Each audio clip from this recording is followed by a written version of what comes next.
So welcome back. You know, it's interesting and whatnot because we all hear the same thing as far as priests. How could you guys talk about marriage or counsel marriage when you're not married?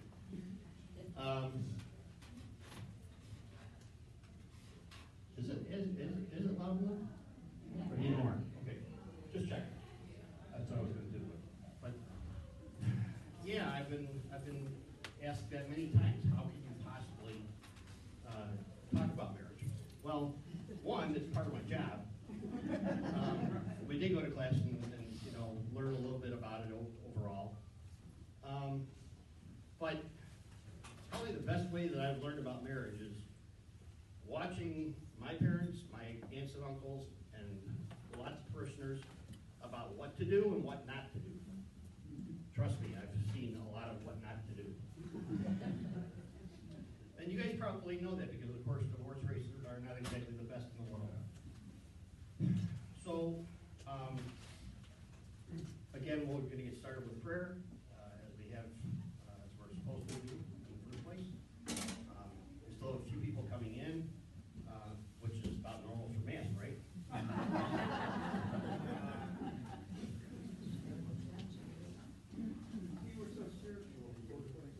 Exactly. So, again, we're going to start with prayer, of course, and we'll start with Scripture. This is a reading from the book of Genesis. Then God said, "Let us make human beings in our own image, after our likeness. Let them have dominion over the fish of the sea, the birds of the air, the tame animals, and all the wild animals, and all the creatures that crawl on the earth." God created mankind in his image. In the image of God, he created them. Male and female, he created them. God blessed them and said to them, "Be fertile and multiply, fill the earth and subdue it. Have dominion over the fish of the sea, the birds of the air, and all living things that crawl on the earth." God also said, "See, I give you every seed-bearing plant on the earth, and every tree that has seed-bearing fruit on it to be your food. And to all the wild animals, and the birds of the air, and the living creatures that crawl on the earth, I give all the green plants for food." And so it happened. God looked at everything he had made and found it very good. Evening came and morning followed, the sixth day. The word of the Lord. Thanks be to God.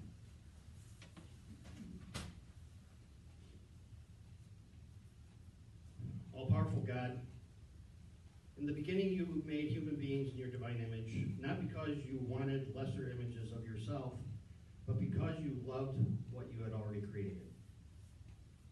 You wanted someone to care for your creation, not because you couldn't do so, but because you continue to love every creature, every tree, every seed-bearing plant, planet, star, and every element. Humans were your choice. In both man and woman, you ordained a lifetime partnership so that they may live as one body. You ordained them to give life not only to one another, but to be fertile and multiply and subdue the earth. Enlighten the hearts and minds of all who continue in the marriage covenant, and form all young people seeking to be married in their quest for everlasting life with you. We ask this through Christ our Lord. Amen. So, yeah, this is a little bit of a. It does feel sometimes a little bit like a stretch, It was over the course of 25 years, I have to say that the most weddings I did was in the 2 years at any parish is 2 years at the cathedral, because everybody wants to get married at the cathedral, right? And it was stressful down there and whatnot because you also have 8 wedding slots on a weekend, and that's insane. It really was. It was insane. But over time,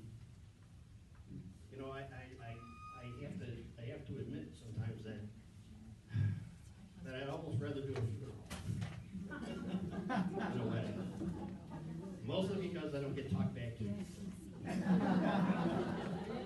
And that is not simply from the bride. Trust me, it is not only the bride to talk back.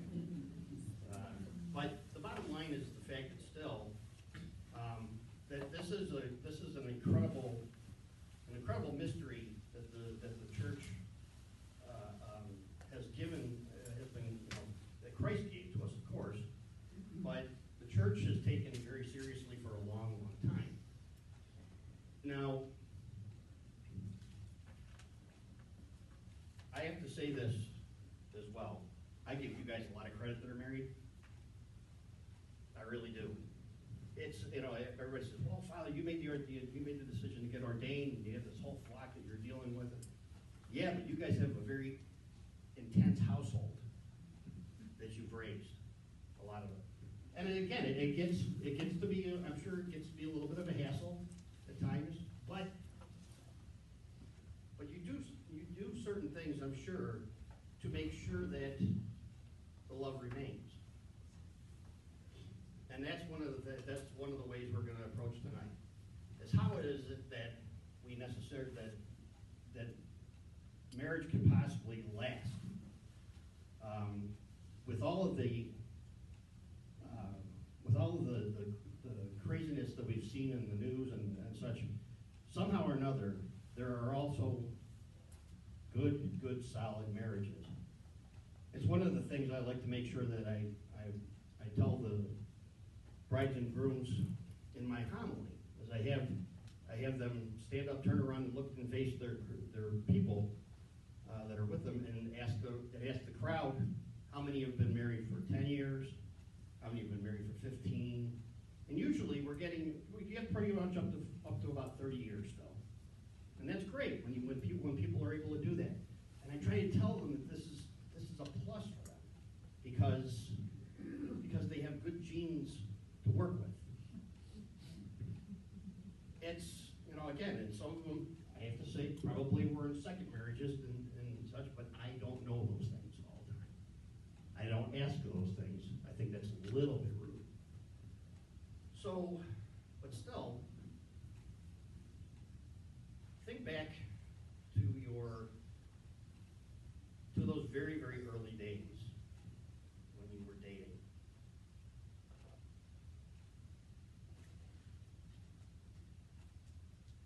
There was something about the person that you were dating that seemed to just make that person just extra special in your life.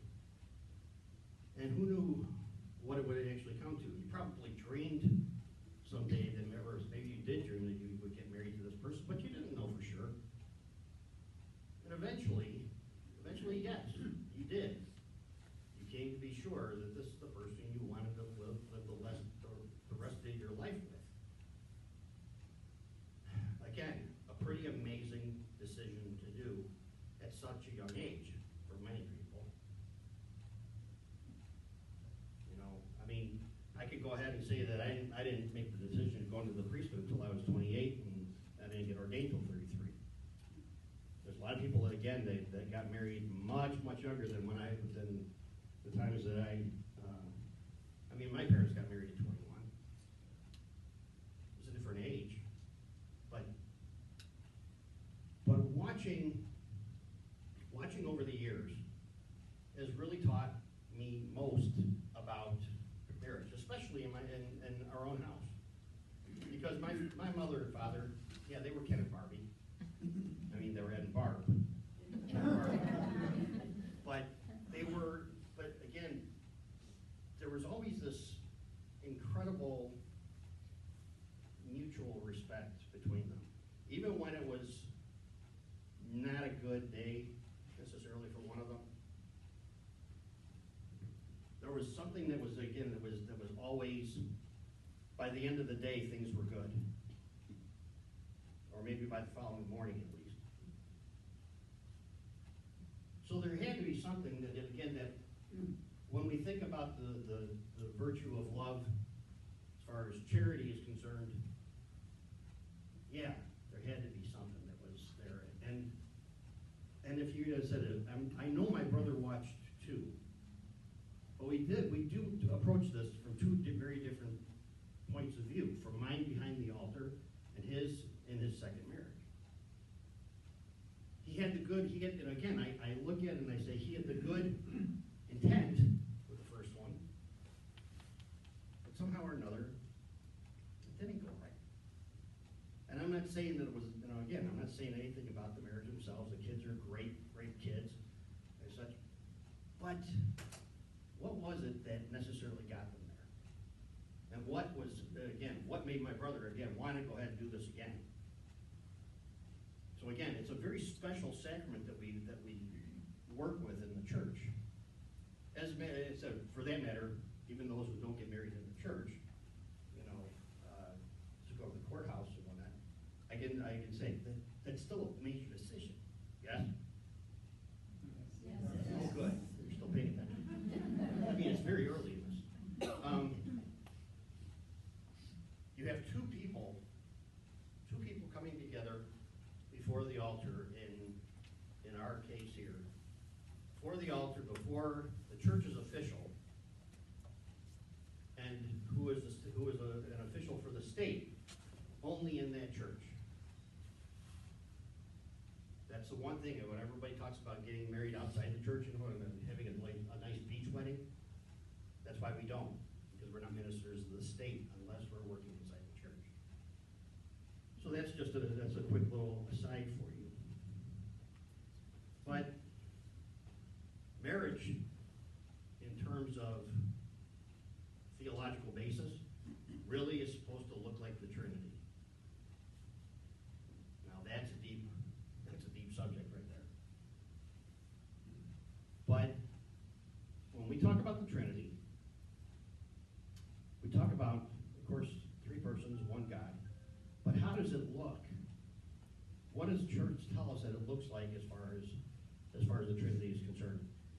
We talk about how the Father and Son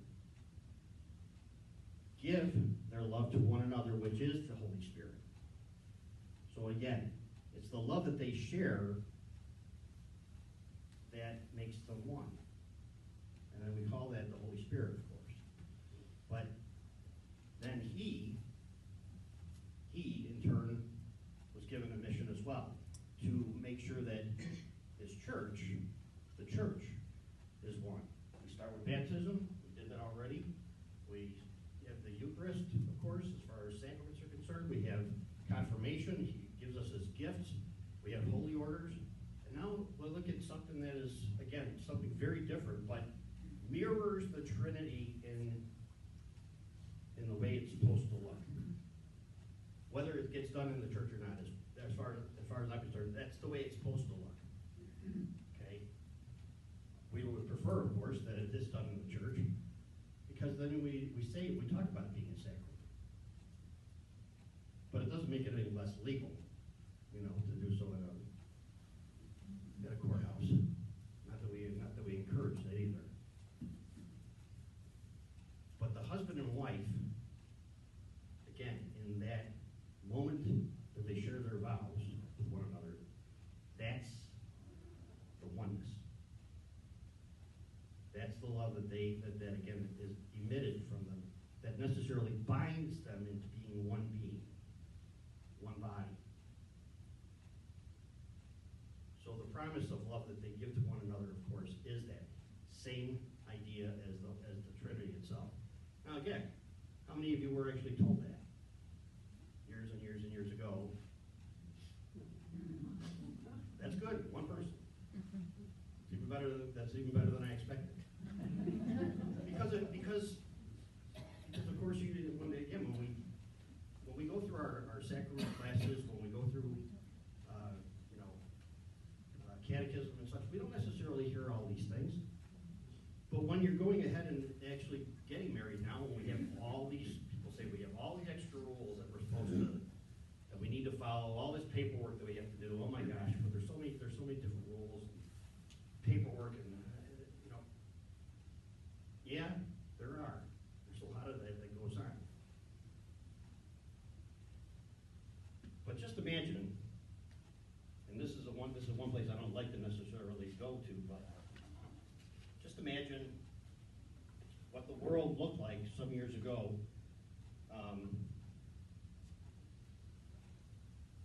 Before some criminal act went to court, and then a judge and such goes ahead and tells us the way you have to do this and that, and now, because the laws develop and such, so when it tends to be, when someone screws up, the rest of the people pay for it, you know? So, when marriages have gone awry in the past, the church itself tries to cover its butt like it's supposed to, right? Like any good legal marriage. We want to make sure that what we do, what we teach, and how we go about the ceremony, the sacrament itself, is I's dotted, T's crossed. You know, it doesn't make it, that's not what makes it valid. The validity of the sacrament is how it's done. But the legalness is, again, that is why the paperwork is so important to us now. Because God forbid someday that you end up getting divorced and you end up wanting to get an annulment, you have to go through all that paperwork. You have to find the marriage file and bring it all to Bruce and say, you know, we followed all the things that we're supposed to do, so yes, you know, there's an investigation that has to happen, blah, blah, blah. But so again, that's why we have all that extra paperwork. It's why we make sure that, you know, that you're baptized and have done sacraments. And not that you have to be baptized necessarily. One party has to be baptized in order to get married in the walls of a church. But there's a ritual for someone who's Catholic and a non-baptized person. There's a ritual that actually gets followed. It's different wording and such. But it's still a possibility. Yes, with a dispensation. Permission from the bishop, in other words. All right, so that's just an overall general view.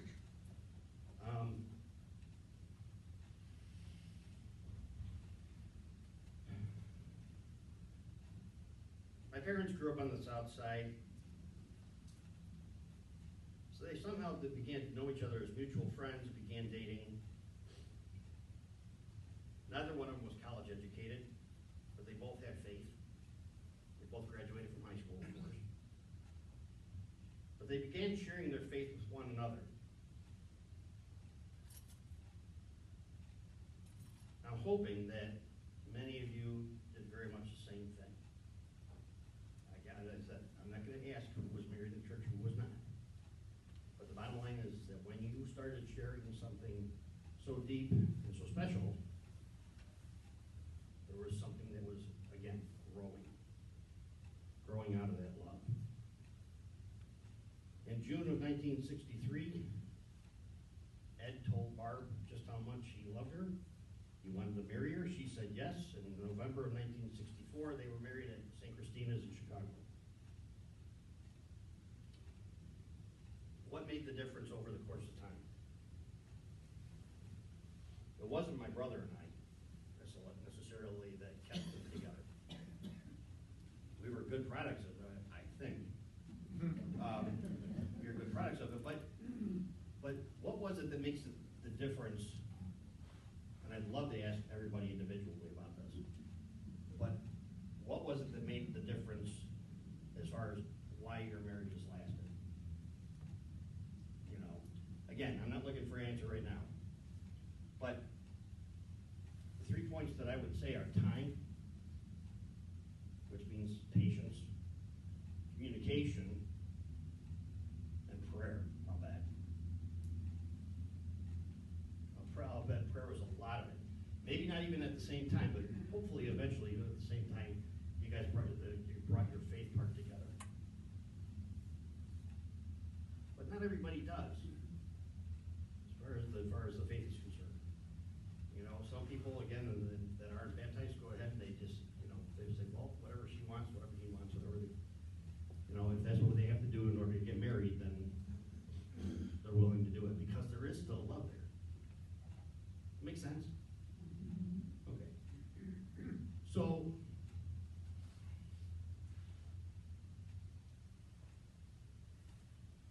think I'll tell you what I really enjoy when it comes to the weddings now. And it's, again, when you're a young priest, you really don't know as much as, about marriages. You might think, you have to think about these things over time to develop a decent homily.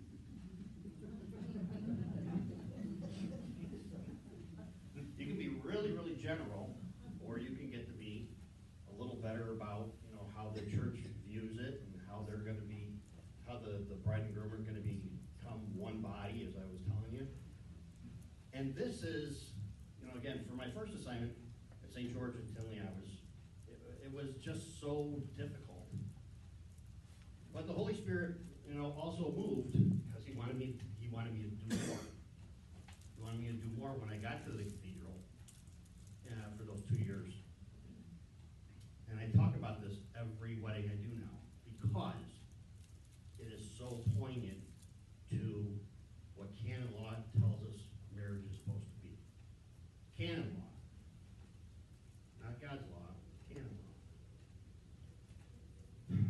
On a Sunday morning, one of the other priests and I were sitting in the breakfast at the breakfast table, and he read the obituaries for Habit, which was again, it's just he wanted to make sure, as he said, he doesn't want to make sure that his name wasn't in there. But Patrick actually also read the comics, and so he goes ahead and he says, "You might want this." So yes, my homily came from a comic strip. Because again, when I look at it and I reflect upon it, it is perfect. Why? Because it's mathematical. And I'm a mathematician. So, Family Circus, everybody know them? Oh yeah, everybody loves Family Circus, right? It's one cell. It's one thing on a weekday, but on a Sunday it could be up to 3. And this one had 3 cells to it. And it was entitled Marriage Math. So of course I had to be more interested in it, right? And I had to look at it and I said, so the first cell in there says, it has the young couple sitting on the couch, kissing with a little heart over them and such, and it's just, But over the cell, it has this equation, and it says 1 + 1 = 2. Now, we may know that in earthly terms, but what did I just say about the Trinity? 1 + 1 = 1. And the first goal of according to canon law, and again in church, is unity. Unity itself. We always talk about bride and groom becoming one body and thinking as one spirit, trying to do so. And I know that's not always easy, but that's the goal that we try to impress upon young couples at all times. Because, again, nothing is simple. Because nothing is simple. It's like you're going to run into problems along the way. How many have had perfect marriages all the way through? No days of heartache or miscommunication. Anybody? I didn't think so. The bottom line is that, again, it takes a special way to communicate to become one body. And that's why we talk about all these different things in marriage prep. Some pre-Cana classes that we send people to, and just trying to help people to say, well, you should be thinking about your finances. You should think about, are you planning on having a family? How big? That's what the pre-Cana people do in their sessions, and then we also, as priests, we try and help people to talk about these things, so that when the date comes, they've already done so, and they already have an idea of how they're going to think differently as one body. Because again, that's the point. Unity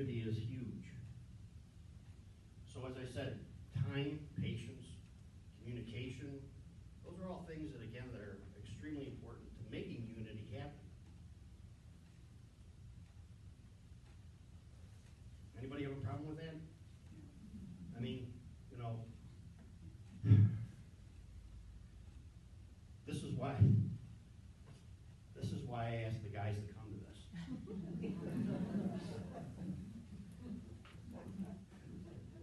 Because I know, being a guy myself, I know how I think, and I know how other guys think, and I've seen exactly what other guys shouldn't do. Shouldn't say. I know how to get, as a matter of fact, I know how to get you guys out of trouble. But I'm not going to tell you that tonight. But I do. I know exactly how to get you guys out of trouble when you're young. But I won't say that with your wives around. Oh wait, I don't know, I won't tell you. But the bottom line is the fact that, again, when it comes to communication, again, half the time, it's not just what we say, it's what we don't say and what we don't hear or listen to.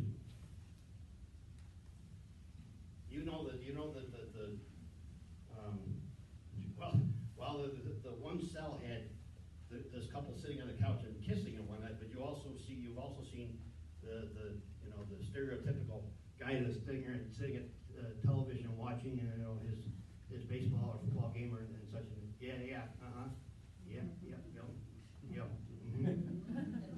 Yeah, I got it. Are you kidding? I continue to watch my brother make that mistake. Like, did you not learn anything the first time? He's not going to watch this, so don't worry about it. But that's the reality, again, is watching those things over the course of time. And again, that's within family. I can't begin to tell you about my aunts and uncles sometimes. I think out of the 15, well, it'd be 13 aunts and uncles. One's got married. I would say 4 of them lasted. 4 of them lasted. 4 of them actually made 50 years. And again, now some of that is illness, of course, where the spouses died or such. But the ones that didn't, yeah, they ended up in divorce. They ended up being, again, the family dynamic completely changed. And most of it had to do with communication.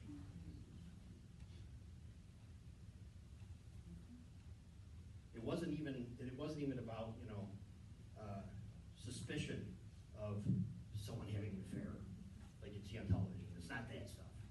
No, it's this aspect of communication that just one party got tired of. And this is not just guys. This happens both genders.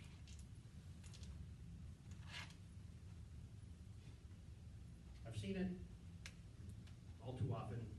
I've seen how alcohol and everything does the same thing. It has a lot of the same effects on both parties. I've seen how did they get to that? Are the questions I end up having to ask. But I don't like having to ask them. That's why we try and do our communication beforehand and get it ready before the big day. So anyways, that's the first cell. There's 2 more. The second cell is that same couple, but there's 4 children running around in the kitchen. And you can tell if it's a school morning, one's going to work and everything, but it says 2 plus 4 equals 6, which I can agree with. Of course, you're still thinking 5 to some degree, and such, but it still takes 2 to make a child. And this couple had 4. Again, the second goal of marriage is creation of family. Now, in today's day and age, that also looks very different, doesn't it?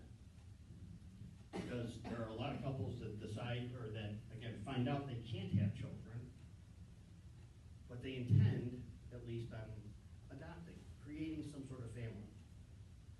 And I tend to want to tell the brides and grooms about their major role in creating family.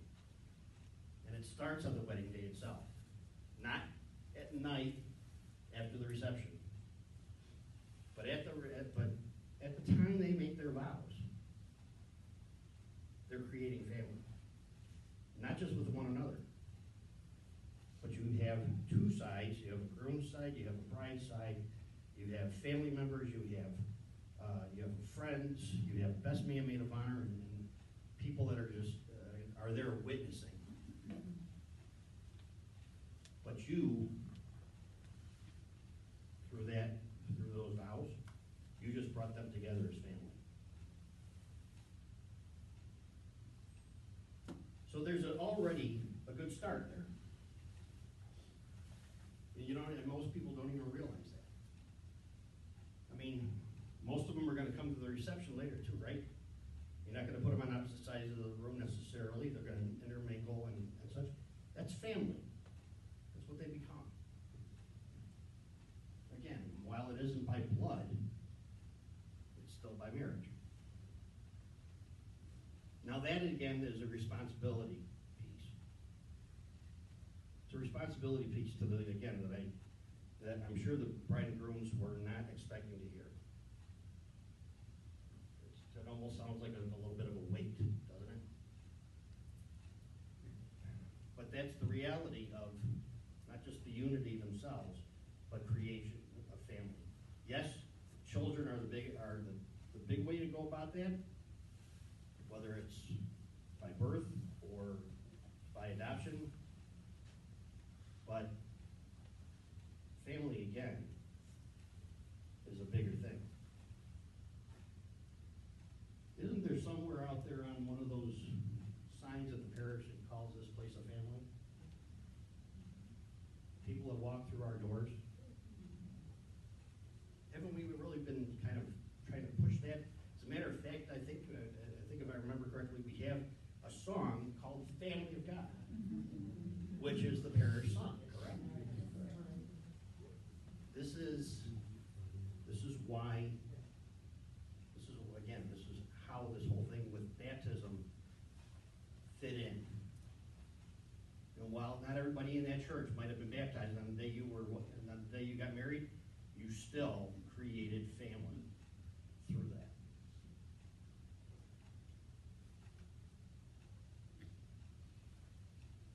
So that's, again, it's a different way of thinking. But that's why I try to get there's another reason that I try to get these two to necessarily realize that there's family out there. Because that's where the family itself has a responsibility. That when if they see these two people having difficulty over time, they need to call them on it. They need to be able to go back and help them to try and remain one. So too many divorces happen because family and friends were afraid to go ahead and say anything. People that were at the wedding. And I think that's why I try and impress that upon people again at the weddings themselves. Because, again, that's what it means to witness. People who attend weddings are witnesses to the sacrament of heaven. So again, it's a mutual responsibility. It's us as church to be the officiants. Again, the officials. We are not the ministers of the sacrament. I'll get to that in a second. But so the church has its part. Bride and groom have their part. The community has its part because what they do affects everything. It affects the world, believe it or not. And if something happens again in the marriage, it affects the world itself by adding or actually pulling back on the statistics. It has an effect on it all. Now, does that sound way too negative? I think in some ways it does.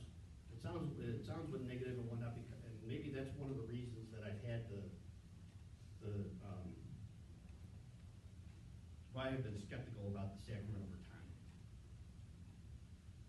But I had to go back constantly to my parents, my grandparents, their parents, and their parents,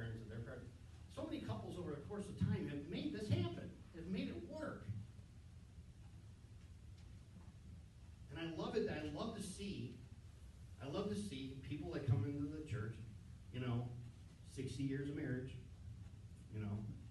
It's just, there's something that is incredible about it, isn't there? When you see that, hopefully it's not just incredible, but you see it as, you know, again, there's hope. And that's what that's one of the things I had to learn. There's something that's hopeful still about this sacrament itself. While the divorce rates and the stats aren't the greatest in the world, there's still hope. So again, I had to learn that. Over the course of time, like I said, now that's the second, that's getting into the third cell. Because the third cell has that same couple right here on the couch, not kissing this time, but at least they're together on that couch. And the point, and again, the point of it is 6 minus 4 equals 2. They're empty nesters at that point. But they grew old together. So again, there's this lasting thing. This is a forever thing, right? We try to make sure that the commitment lasts, and lasts, and lasts, and lasts. And how does it happen, guys? You guys know the answers to that better than I do. I tried to give you a little bit of that, as far as I'm sure prayer was helping. Hopefully, if you needed the marriage counseling, you did, or whatever the case is, you wouldn't be embarrassed to go about it. You talk to a priest, whatever the case is. But you know how things have lasted. So let's get to that part. How many of you have been married for, or at least were married, before maybe your spouse passed away or something, for 20 years or more? You guys actually said, again, that's what I'm talking about. That's what I'm talking about, is that if you didn't look back, from the front row, it was almost everybody. And that's what, again, that's what gives a priest hope, too. To make sure that we should still be doing this, that we should be necessarily pushing and trying to push young couples to think about getting married, and again, just encouraging all these ways, and not shying away from them. Some of you probably watched your kids, getting married and having their own problems, and hopefully you've been there to help them as well, and not just as babysitters. But there's something, again, when it comes to that commitment piece, and a commitment piece that lasts into the old age, as it's talks about in the book of Tobit. Carrying on to a ripe old age. But I also said that there's one cell that was missing from that particular construct, and it's eternity. It's eternity, because here's the real responsibility. The primary responsibility that you have as husband and wife is to make sure that you make sure he gets to heaven, you make sure she gets to heaven. Yes, Father. That's right. I told you. He said he's never sitting in the front row again. But you guys, again, there's your understanding. You love this person so much, and you raised a family with them over the course of time. Your primary responsibility is to make sure that person, the other, gets to heaven. Because of course, at that point, we still say, until death do us part. And it's really the only thing that might go ahead and seem to break that responsibility and such. But you love that person so much that you want them to get there. Does it always work?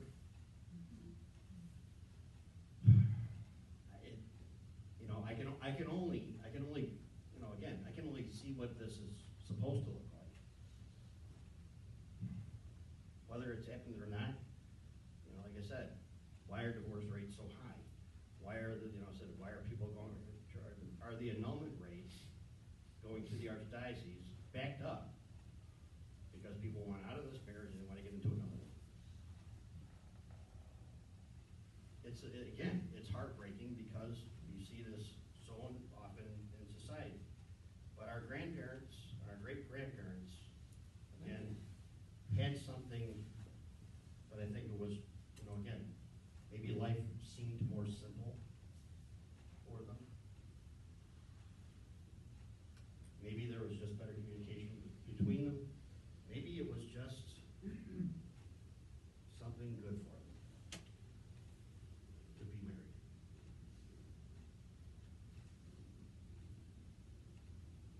There's millions of, there's a ton of responsibility in this. And again, I'm not trying to tell you guys that, you need to go home and think about this. I am stretching it. But again, that's my hope as a priest. Now,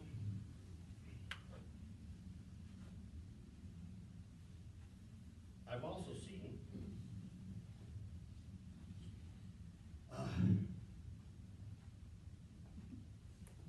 over the course of 25 years,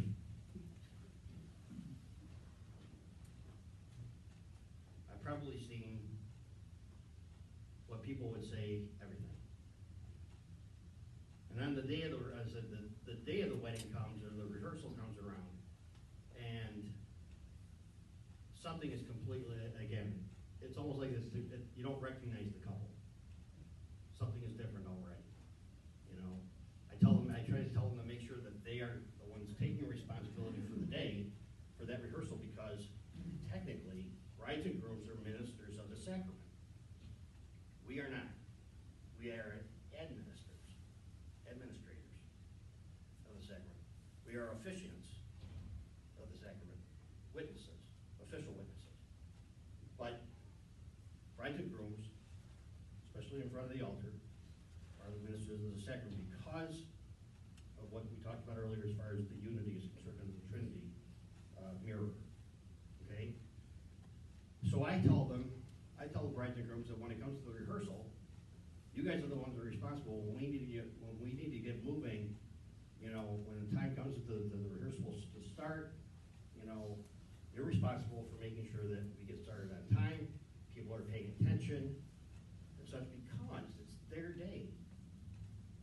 Because it's their day, again, we're trying to keep things, focused on this particular event, and you don't know how hard that can be to keep people focused on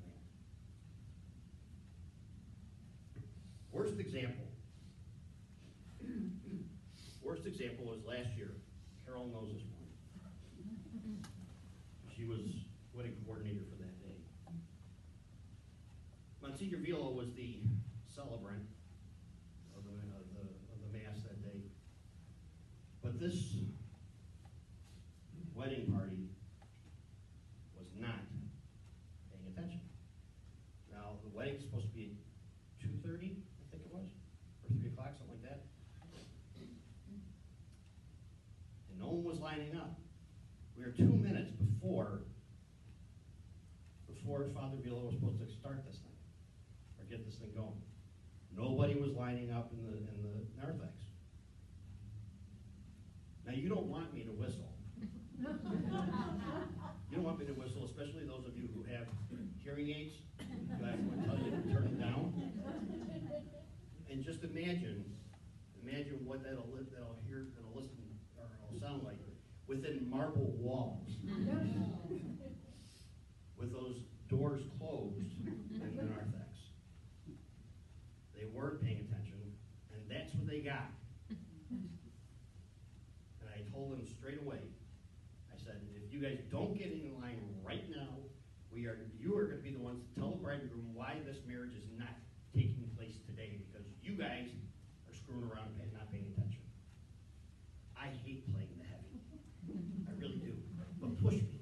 Just push me. I hate playing the heavy. But like I said, Carol saw that dark side of me. But that's how things were looking and whatnot. Because I know Monsignor Villa was getting ready to start.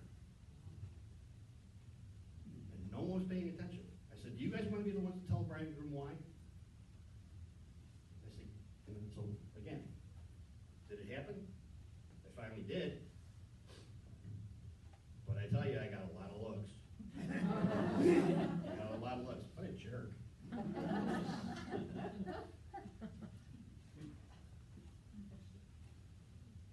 I'd say, don't do that to us. You know, we try to make the day best for people as the official witnesses. And again, yes, it's the church. It's a celebratory day. It's a big thing. You know, brides and grooms are. The bride is walking up with, hopefully, their father. You know, walking them up the aisle, and she's the only one that gets the whole aisle. You know, she's the only one that gets the whole aisle to herself. Save her escort. So again, there's something that is so interesting about this particular life.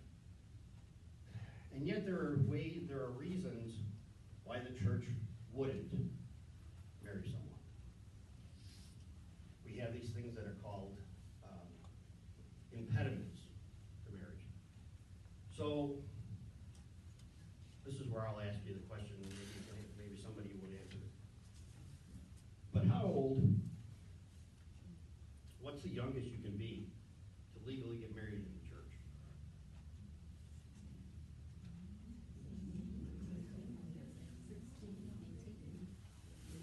What did you say back there?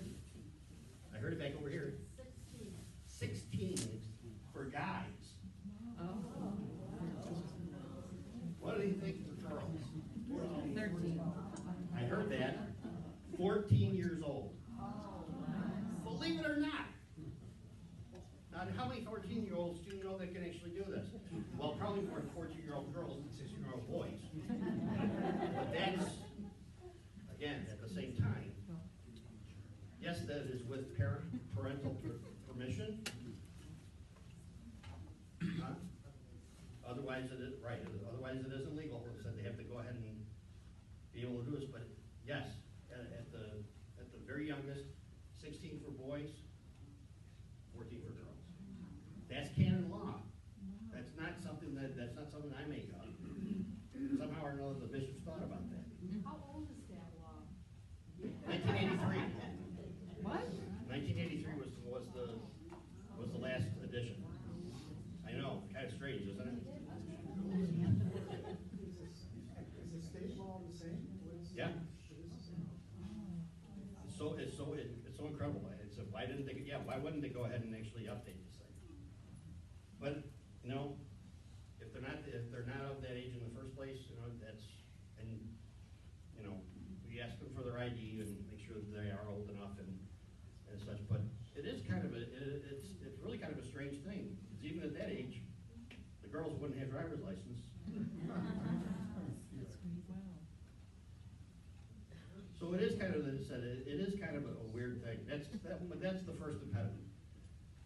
Believe it or not, if someone's taken a vow of chastity or some sort of religious vow, of course, that's an impediment. We think that's probably, you know, and if they've been released from that vow, of course, that's then they're going to have to prove.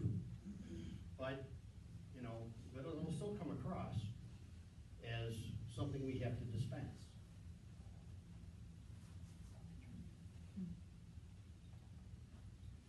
Is there anybody here from the South? South of the Mason-Dixon? Good.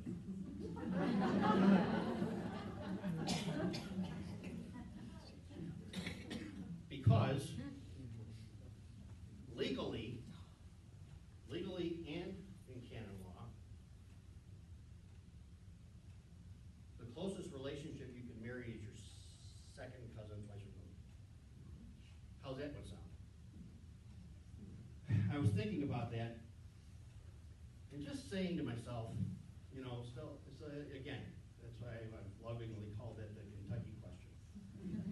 But I know, very, very bad for me to do that. Sorry, guys.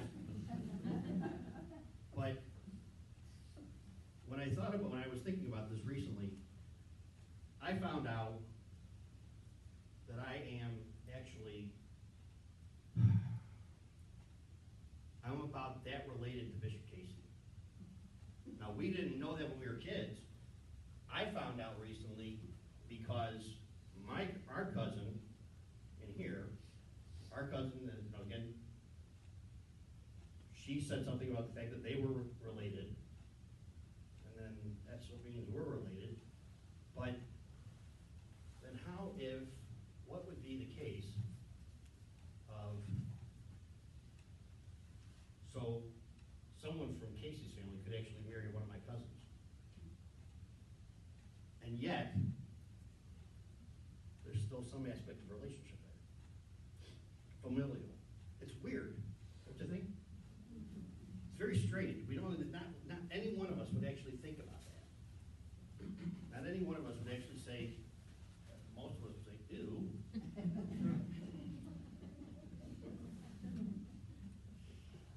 But what if there are extenuating circumstances too, that you didn't know ahead of time?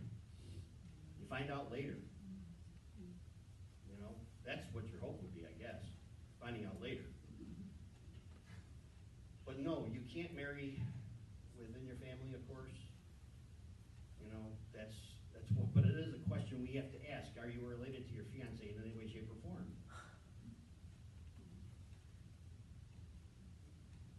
Yeah, it does. What if somebody is adopted and truly doesn't know? That's why they do baptismal research. You know, that's one of the reasons you go to Ancestry.com? I was just gonna say, what's the name of that? 23andMe? Yeah, right. But it's, again, when it comes right down to it, you know, there used to make, you know, brides and girls take blood tests just to make sure. Some of you might have actually had to do that. Some of you might have had to. But just to think, that was something that we had to worry about. That somehow or another, over the course of history, there was that going on.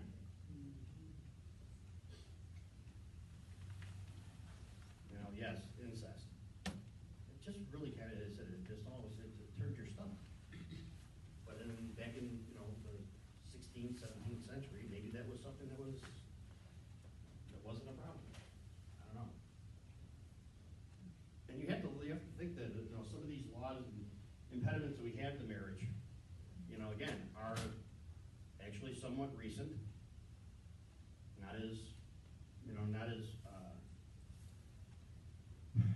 They're not things that went all the way back to the time of Christ, because they weren't necessarily. Again, maybe they just weren't thinking that way. Maybe they thought the same thing. Maybe they actually thought, ew, would you really do that?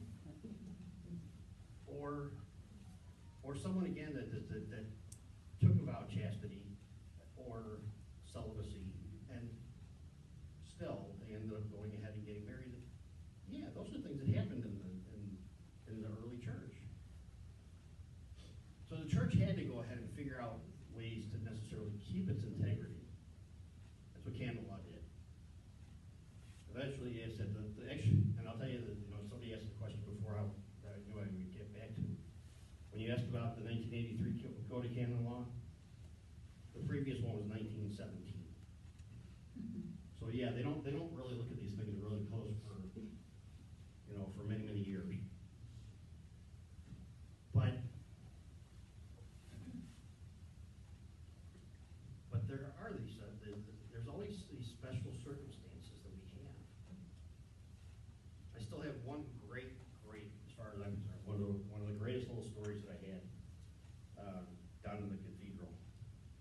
And it wasn't me that had the wedding. I heard about this from the pastor at the time.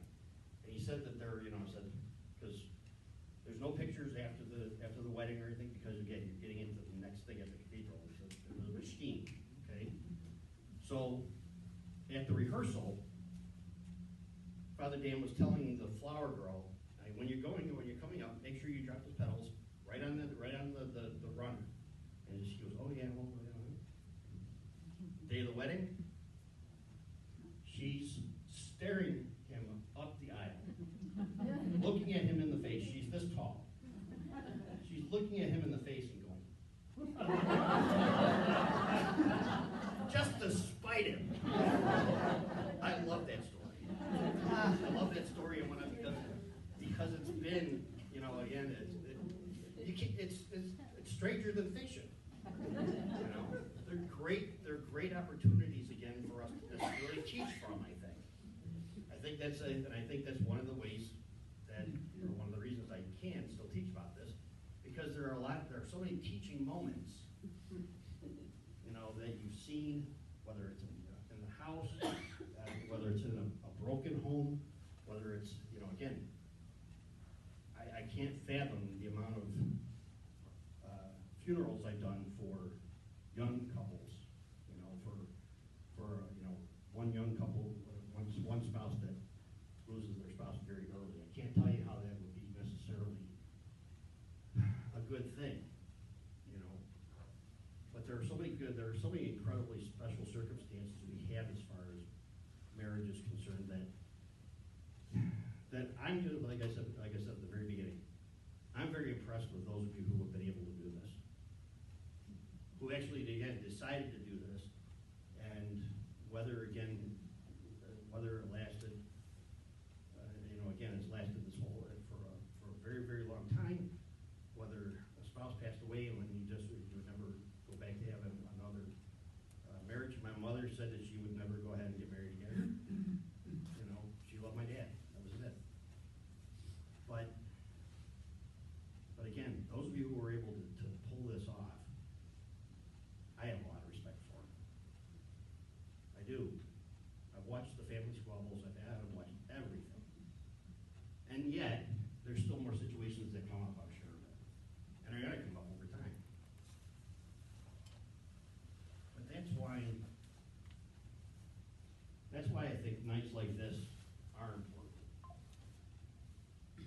Because, again, while you may say, Father, you have no idea.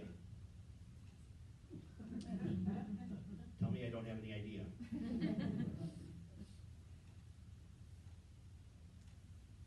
Now this is 58 minutes. So I know I get to be a little bit over the top at times.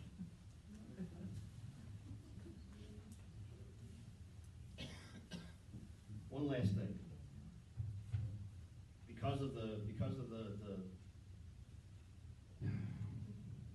situation the world is in, because of the way that the state has changed its laws several times, of course, and added to them and allowed the people of the same gender to be married and such, there's still again a reason that we don't.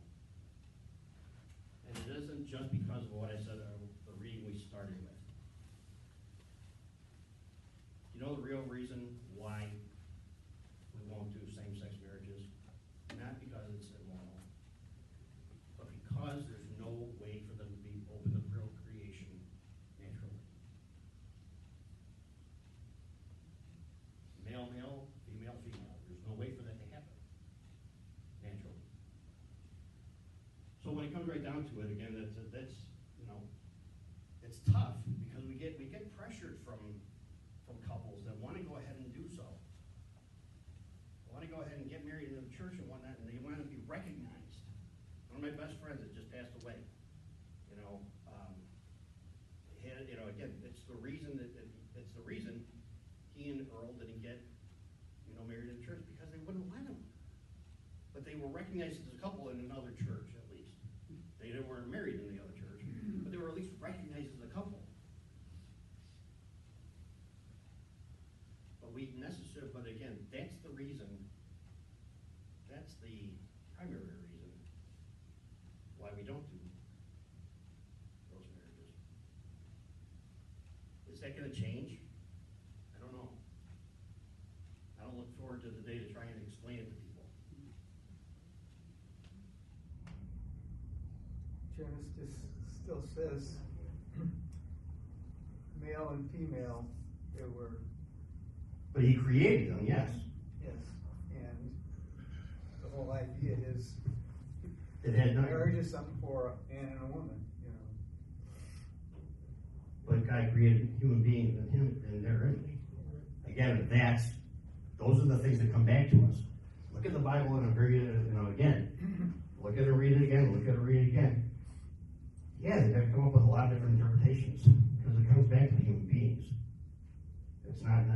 yes, it says male and female, but it doesn't say that that was their partnership only. God made a suitable partner at that point. Again, that's a relationship that's open to procreation. The other cannot. So it comes back to male and female. But are there couples out there are there same-sex couples out there that have actually gone ahead and created families? Yeah, there are. So it's really, again, it's a very strange and very difficult time for a lot of people. Because those questions come up so often. And we get bombarded by those same-sex couples. You know, you guys won't let us do this. You guys won't do this. You won't do that. Again, don't tell me about it. Tell Rome. Tell Rome how to figure out how to make this happen. Tell the Holy Spirit how to make this happen. Just try.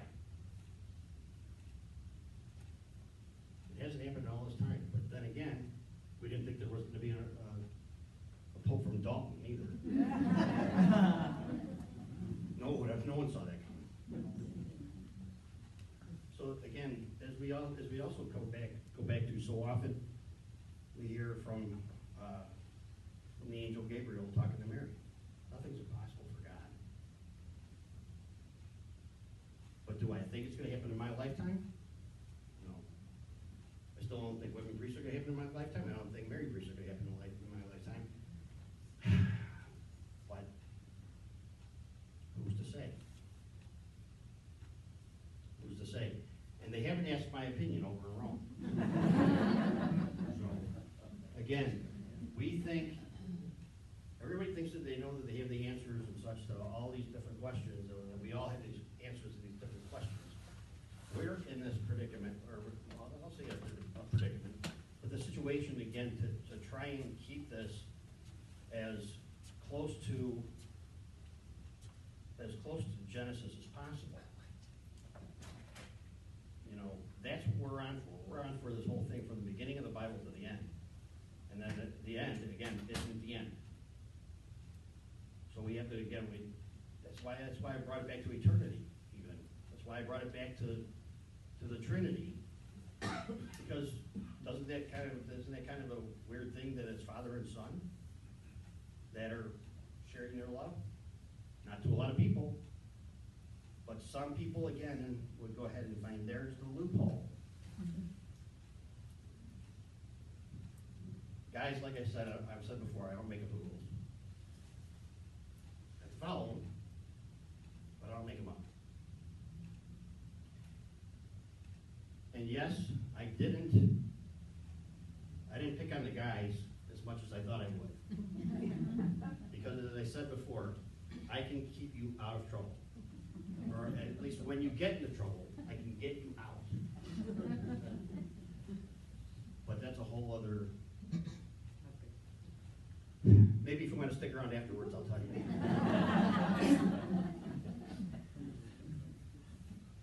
What other questions do you have?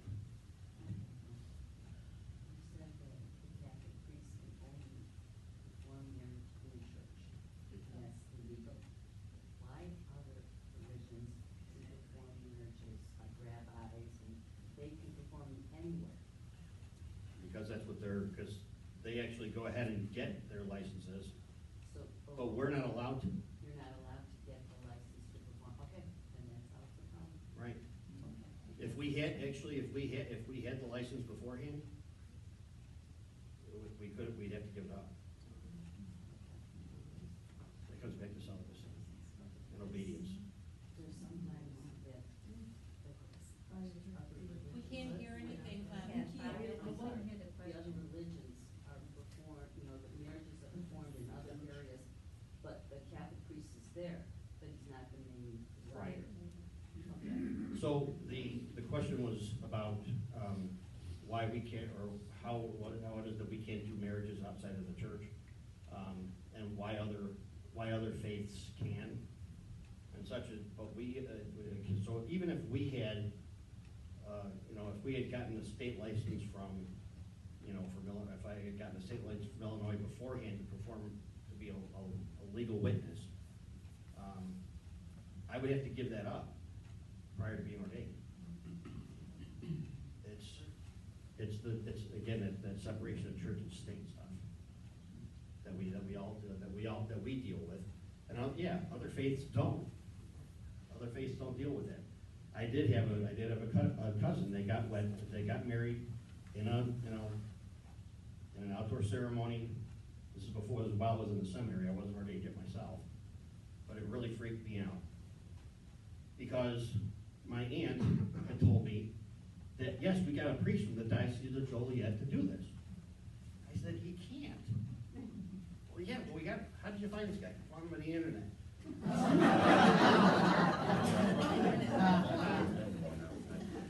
Bottom line is the fact that still, I had to, I didn't go to the reception for this thing because I was so confused. I went back to the seminary and I went to one of the priests that lived on my floor, and I just said, I need help. I need help. Help me to figure this out. So yes, I missed out on the reception on that because of that. But the point is that he wasn't the one that pronounced the man and wife. They had to have an official from the state to say it publicly. While the priest could perform the vows, he couldn't say, I now pronounce you man and wife. How simple would it be? How simple would it be for us to be able to get that? But that's, again, it goes from, that actually stems from obedience, I understood, because we're not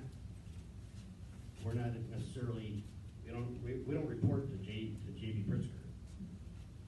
We go higher than that. We don't report to the governor, in that respect. We report to something higher. So, like I said, that's why I would have had to give up a license if I was going to get ordained. To know that it's a different part of my life now. And you have to have that renewed. So, but inside the walls of the church that I'm assigned to, or even I'm not assigned to, we get guest celebrants over here all the time, and that person's name is going to go on the license. But within the walls, we are witnesses. We are official witnesses of the state and the church. Horrible, isn't it? Not fair? No, it isn't. It isn't fair. But half of the things that we talked about up to this point, in these last couple of months, have you heard everything that's fair? No. Because humanity isn't fair. But the church hasn't necessarily tried to make humanity just more, confusing. They didn't try to. But it always seems to come back to us, doesn't it? You, Father, you guys don't let this happen. You.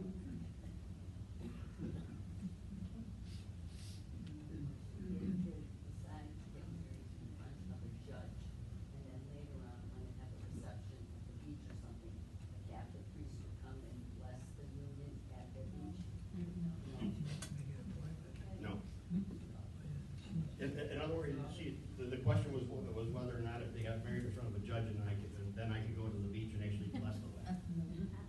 Nope. So strange. Again, I had a cousin. I had my first assignment within my first year. One of my cousins wanted to get married, and they wanted to get married at the Rialto, Joliet. I said, I can't do that. Why not? You're our cousin. You're my cousin. I can't do that. And the pastor of that parish said, because the groom was actually from the parish, she wasn't, but the groom was from the parish, and they wanted to get married on a Sunday. Pastor of the parish at the time said no Sunday weddings. Am I allowed to go ahead and go over his head?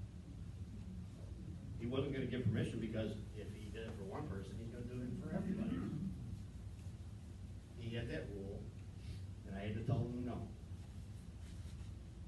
Can you imagine what happened? Can you imagine how I became the bad guy? Even within the family? But they could have gotten married there and come to you at Catholic Church and got married then. Because the They first could, marriage yeah, was they could recognized. have gotten it convalidated and whatnot, but I know. do they think that far ahead? We were gone. Jerry? Yeah, my son in Ottawa got married in 2003. She was Jewish, and he was Catholic. They met with Father Gallagher and his mother, right? And he was the rabbi that performed the ceremony. Okay. He wasn't the main guy. Turned out that now I maybe understand why the rabbi took the front. And Yeah. he was there because Father Gallagher married Caroline, Right. and so that meant a lot to us. Yeah. So, but he was there and he came to the reception for a while. The man, you know? Around here, he really was the man, not really, Ray wasn't, that's the man. I know, actually, Morrissey, I think really was, but the fact remains, is that, yes, you know, I've attended weddings and been, you know, asked to say a few words at weddings, again, that weren't in the church. I went to Greek Orthodox one, I did one at the W downtown, you know, but yes, the rabbi was the chief person. I'm not the official witness. There's a lot of fine lines that get drawn in these things, and it's very, it is, it's confusing for the people, again, it's, you know, it's maddening at times for us. But that's why we have canon lawyers too, because those guys really know their stuff about what you can and cannot do, and what you should, you know, what you can say, what you can't say. Yes?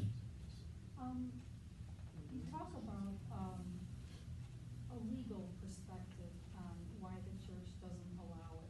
Is there a spiritual perspective why the church wants people to get married within the walls? Because then we're performing a sacrament.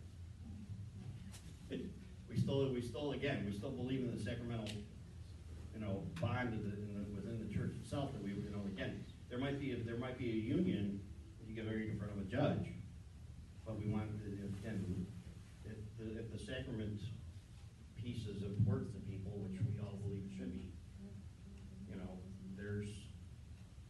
that's one of the reasons we encourage it, because, I mean, there is just think about the ways,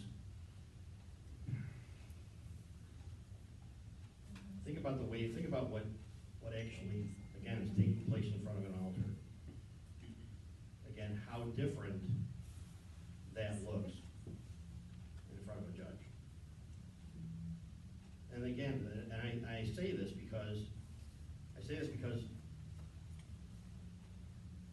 you know, again, bride and groom are kneeling, they might be looking up at the crucifix, they might be looking at the altar, they don't see that in the courtroom or in the courthouse.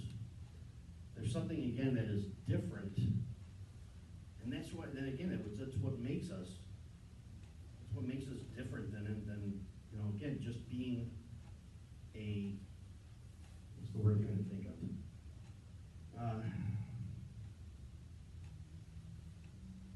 Average. I guess average people are, maybe there's a better word for it.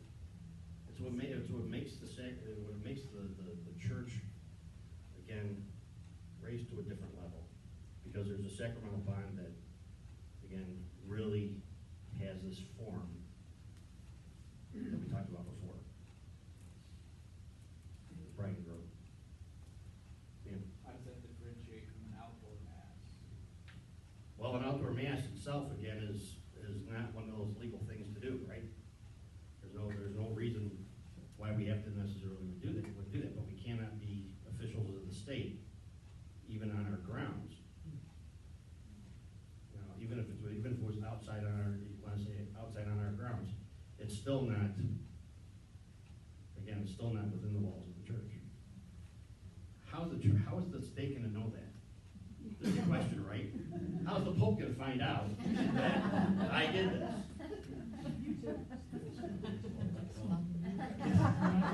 I appreciate it. But it doesn't have to be a Catholic church as long as there's a priest present? No, it has to, no, we were talking within a Catholic church. Well, my son got married in a non-Catholic church as long as the priest was present. Well, Is he- okay, He's still married, I mean. but who was the officiant? He was the, priest at the Newman Center at Purdue University. But it wasn't at Purdue, it was at a Methodist church, because my daughter-in-law is not Catholic.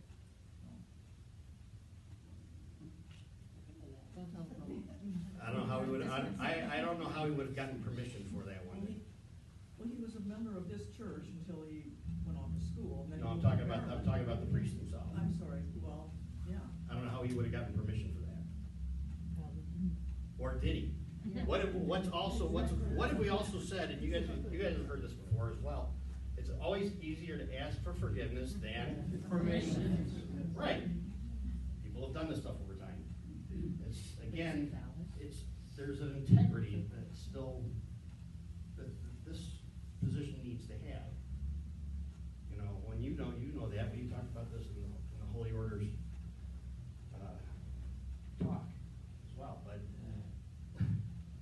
I can't tell you how many of my brothers I get upset with for not having that integrity sometimes. Yes? I guess her example, or any example, marriage outside the church walls, how does the Catholic Church accepts it? Well, Marriage. now, we recognize it. Yeah. We recognize it, of course, but again, if they want to have it as a sacramental marriage, we have to go through what's called convalidation. That's, again, if you will, it's a healing. Kind of, just heal, if you will. I don't know, I really can't explain what the church actually says that it looks like, but there's something that, again, is not quite complete, if you will, without that. So again, and a lot of people come back to that. I just had one 3 weeks ago that's been married 15 years in the state and whatnot, but and they had actually started to get, go through the paperwork with Father Clark, and then COVID hit, or whatever it was, So they didn't get that church wedding didn't happen, and they wanted to still get it done. So that's what we had to do. We had to go through all the paperwork and everything, get that stuff legalized, and do all the extra stuff that we're supposed to do, and they were willing to do it. And he wasn't even Catholic. One of my friends, her daughter was married in the Catholic Church, had 3 kids, got divorced, wanted to get remarried, but would not get her marriage annulled because she didn't want her kids to be viewed as illegitimate in the eyes of the church. Is that still a thing? No, it's not, and it actually never was. It's always been a perception. That said, what is perception? 3/4 of reality, right? Bottom line is still, so what is the church saying with an annulment? Basically, that the sacrament never happened, right? And that's where people get this from. It wasn't that it has nothing to do with the children. It means the consent was faulty, not the children. It means the consent had some sort of fault in it. In other words, they lied to us, probably when we said, do you have any alcohol or chemical dependency, or does your spouse? Again, it's something like that. They lied about it or something like that. They still had 3 kids or 4 kids later. It says that's basically saying that, to the church that there was something wrong with the consent. They swore to it again in the church, but didn't live up to it. So, again, it doesn't make the kids illegitimate. The kids are still products of love.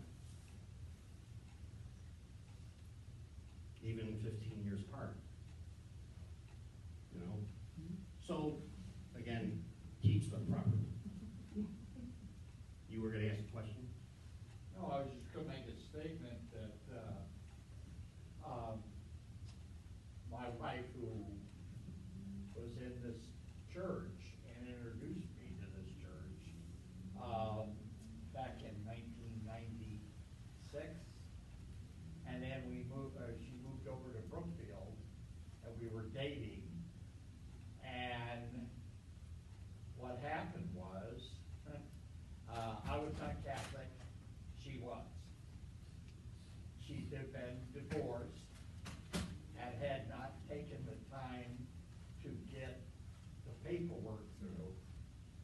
But because of the fact that she had a kidney transplant in 1998, and 3 months later, we were married.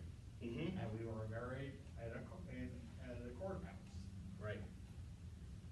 But the priest of Brookfield at the time told her, do you believe that you could have gotten the paperwork? And she said, well, probably, but I figured it was just so long. And he says, let's do it. So he helped her with the paperwork and got it through, and 1 year later, we were married in the church. A year. Yep. So, again, that might even be an extreme case. I've seen some that are a little bit longer than that. But the annulment process is really not, it can be painful because of the truth that comes out, you know, about the difficulties sometimes between husband and wives, husbands and wives, some of the pain that went through and they have to relive it, you know, with the church's investigation time, but it really doesn't take that long. And some people say, well, it's expensive. That's really not. It's not. You know, it's said that we were, way back when I was ordained, it was, you know, the suggested donation, not mandatory. The suggested donation was $1,000 because you have canon lawyers that are traveling throughout the archdiocese trying to get all this information and whatnot. They gotta get paid and such in the office. So again, it was just something that, again, it's a suggested donation. It wasn't even, you know, a mandated thing. But it's so. But again, can it be? Can it seem expensive? No. The biggest thing is the time that it takes. So again, but there are some that are very, very simple, very easy to do. You know, if it's a open and shut case. Yep. Yeah, Father, I have to share with everybody here what happened to my daughter, our daughter. All right, she and her husband were getting married in Galena, and in a church in the town of Elizabeth, a Catholic church. They went there, they sat down with the pastor, they booked the date and everything, and then he said, make sure you come back and bring your birth certificates and baptism and everything. So they went ahead and booked the Galena place, and they booked everything, money deposits. Okay, then they go back to Elizabeth, and they meet with the secretary, and she says, I'm sorry, you can't get married on that date because it's a Sunday. And they said, well, we met with the pastor. Right. And he said, okay. She said, I'm sorry, why don't you go to the justice of the peace?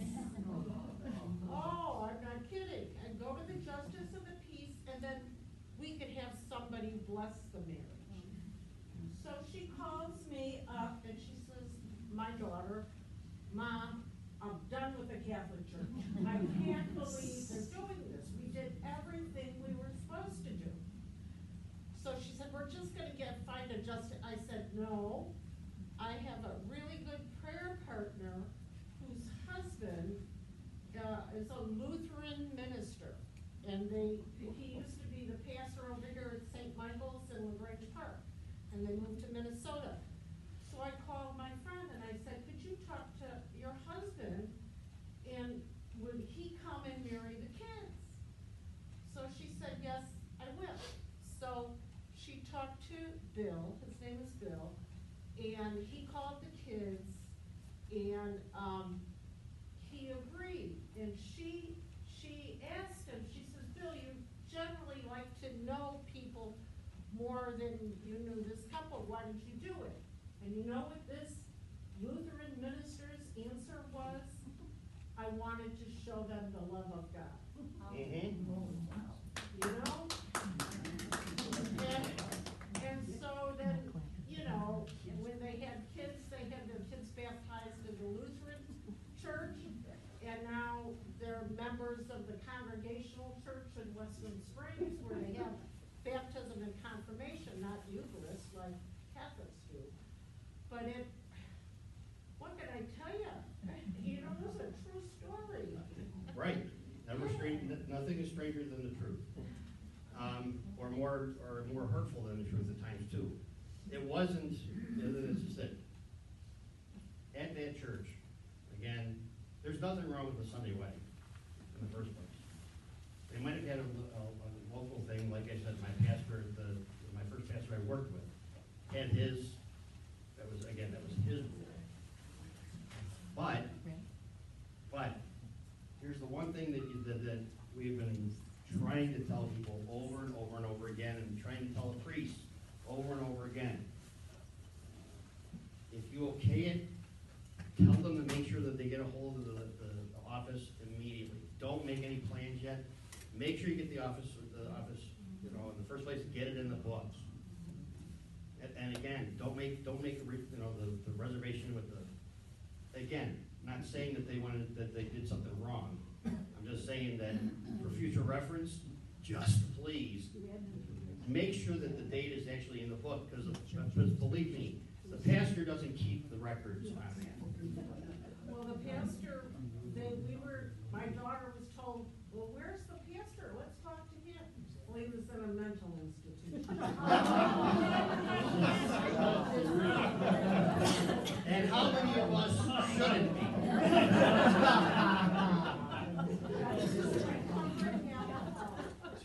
Yeah, John. Huh? John, yeah. Yeah. They go from places up to the. Right. I went to him because they were asking me. We were from Norway. And his place is up here. No mass on Sunday. Okay, so you're not just so in that case you're not just talking about the pastor that had that, but you're talking about the bishop that went ahead and put that in place. You know, unfortunately, then that means what does he have to do? He has to go with the obedience piece. But it worked out. They got married. Yeah, they got married and whatnot. But again, and is it effective? No, it's not effective. Now, I'm just saying that again, when it comes right down to it, you want to say, when you promise to raise your kids Catholic and have these, to have this sacramental life, My son-in-law refers to the Lutherans as the B team. The B team. Like I said, guys, we could go on for hours on this one, I bet, because again, has the church been perfect on any of this stuff?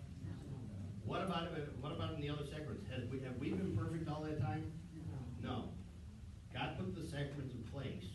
Jesus put the sacraments in place and gave them to us as gifts to help us with our relationship with Him and with one another.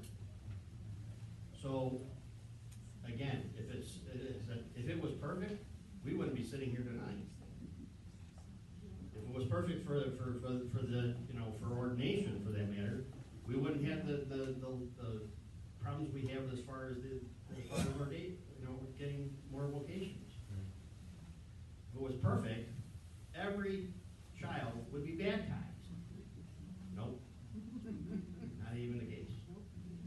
So again, there's still a societal thing that goes on. There's still a lot of hurt that we've caused, over the course of time, because there's a rule. Should God's love and rule go over everything? Yes, it should. But how do you keep it again? And the church is trying to keep its integrity all this time. What is it stood for thousands of years? And that's again, it's a trap to some degree, but it's so deeply ingrained in our souls. Not because sister was hitting you over the head. She probably wasn't talking about marriage at your age. But the bottom line is that they still wanted to make sure that you had something bigger, which is I want you to have something bigger. And I want your family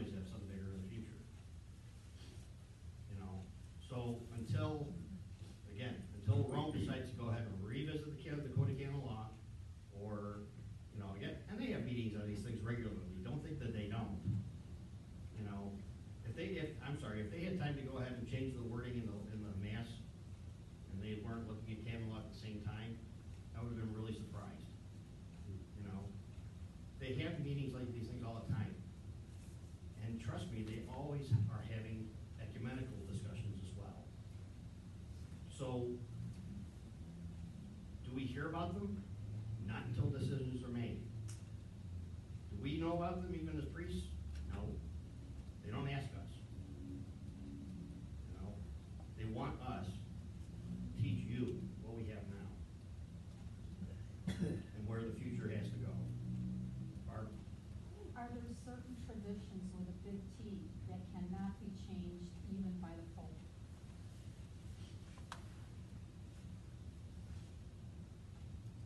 Well, he can't make decisions willy-nilly, that's for sure.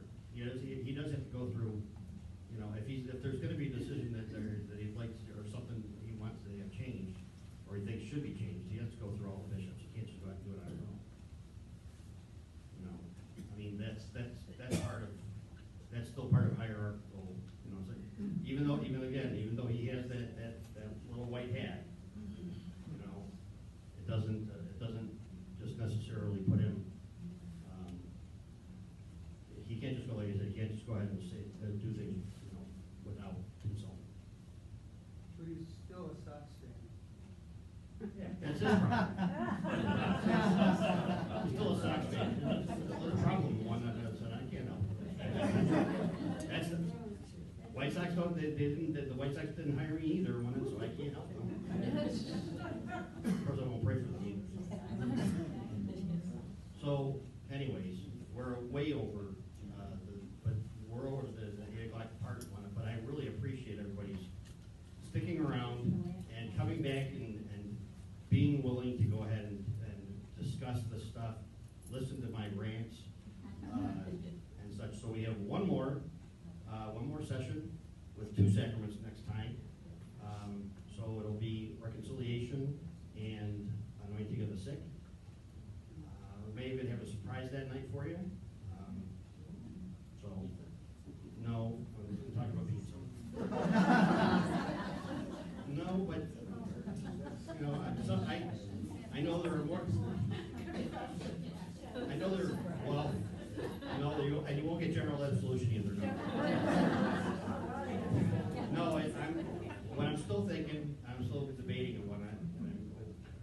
Those who might need to be anointed would probably get anointed that night. Are you going to be able to talk about excommunication? For what?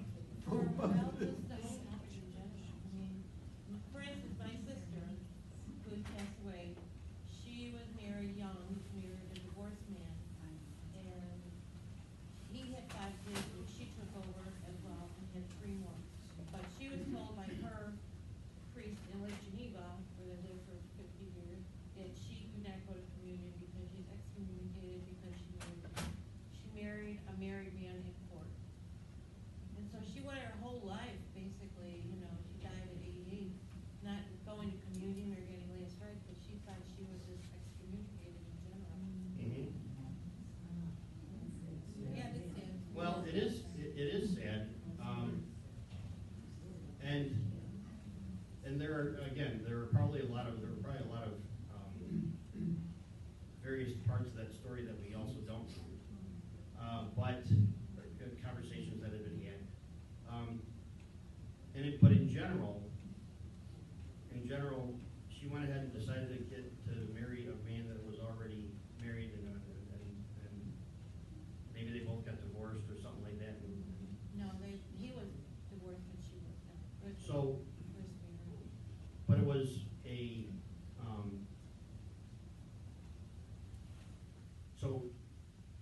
so in other words, he should have been able to get it, he should have been able to have an annulment, but he didn't do it. Right. Just saying that the decisions that got made, and unfortunately, could have been resolved, if someone would have taught them. But as I also said at the same time, you know, even when we talked about Martin Luther a couple of months back, one of the thing that, you know, we can't undo, you know, there are some things that we can undo,